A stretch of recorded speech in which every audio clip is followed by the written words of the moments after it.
Maquiagem nos relatórios de gestão fiscal? Será que o governo Rafael Fonteles adota essa prática? Vamos analisar o relatório do segundo quadrimestre de 2024 de despesa com pessoal do Poder Executivo, que foi disponibilizado no Diário Oficial do dia 27 de setembro.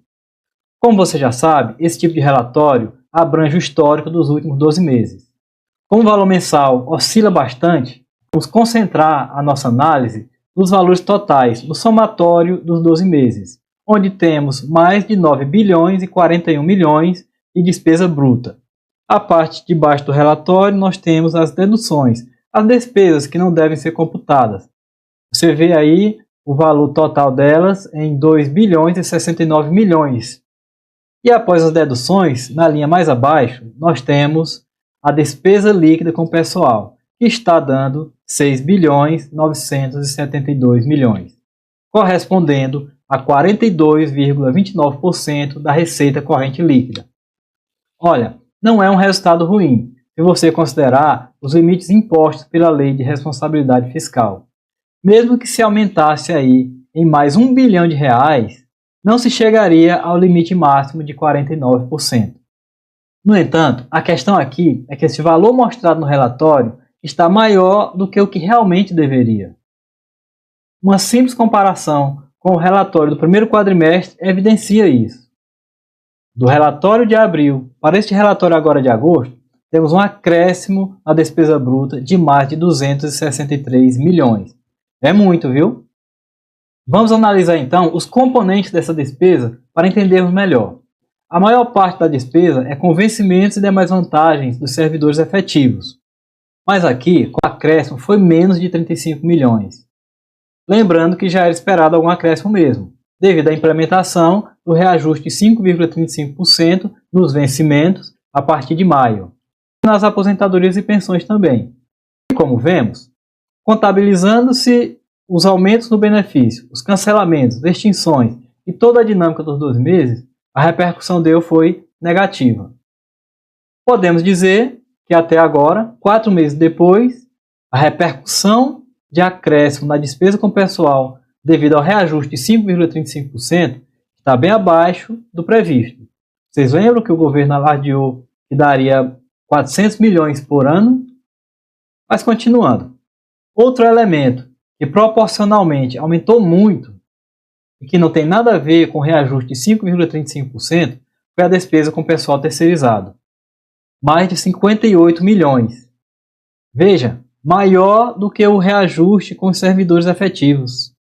O Sinat-Fisco já até se manifestou antes sobre isso. Comparando o valor mensal do início de 2023 com o valor de agosto de 2024, o aumento foi de mais de 150%. Mas vamos lá. Outro elemento importante aqui que compõe essa despesa bruta são as obrigações patronais. Em relação aos 5,35%, o esperado seria 28% de contribuição patronal, incidindo sobre o acréscimo de massa salarial dos servidores efetivos. Daria menos de 10 milhões. A título de informação, a contribuição previdenciária do servidor é metade disso, 14%. Mas o acréscimo aqui foi bem maior. Mais de 176 milhões. Como pode? O acréscimo de contribuição patronal foi 5 vezes maior do que o acréscimo no salário dos servidores. É que o governo fez o seguinte: com este decreto número 23013, instituiu uma contribuição patronal extra de 56% sobre a folha de pagamento do pessoal da SEDUR. Por isso esse aumento tão grande. E por que o governo faria isso? Normalmente, o governo já repassava para o Fundo de Previdência recursos do Tesouro para complementar o pagamento das aposentadorias e pensões. Só que na forma de aporte financeiro. Não apareciam aqui no relatório como despesa, porque a despesa já estava aqui, era o valor das aposentadorias e pensões, que tinham que ser pagas, o Fundo de Previdência tendo todos os recursos ou não. Quando o governo resolve transformar o aporte financeiro em contribuição patronal, aí ele aparece nessa linha aqui de obrigações patronais. Mas é o mesmo recurso que era repassado antes, na forma de aporte financeiro. E com essa mudança, houve um aumento artificial na despesa bruta com o pessoal. Você pode até pensar, olha, mas se o governo resolveu colocar os recursos na forma de contribuição patronal, receita do Fundo de Previdência, isso vai acabar gerando uma dedução maior na parte de baixo do relatório. Deveria, só que não é o que está acontecendo. Olha aqui, as deduções fizeram foi diminuir quando você compara o relatório de abril com o relatório agora de agosto. E com isso, a despesa líquida ficou maior ainda, mais de 397 milhões.